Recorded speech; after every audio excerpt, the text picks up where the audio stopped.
জীবন।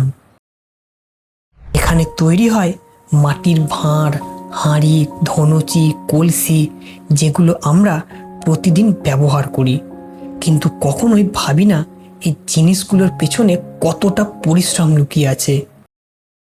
ঘরের ভেতরেই খুব সাধারণ কিছু সরঞ্জাম দিয়ে এই মানুষগুলো নিখুঁত হাতে গড়ে তুলছে এক একটা জিনিস। প্রতিটা ঘূর্ণন, প্রতিটা স্পর্শ যেন একটা শিল্প।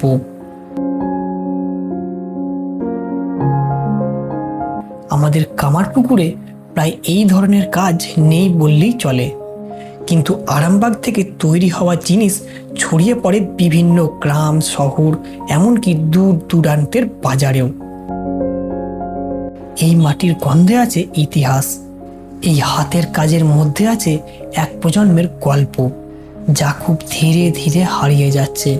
তাই আজকের এই ছোট্ট প্রচেষ্টা, যাতে এই মানুষগুলোর পরিশ্রম আর শিল্প আপনাদের চোখের সামনে একটু হলেও পৌঁছায়।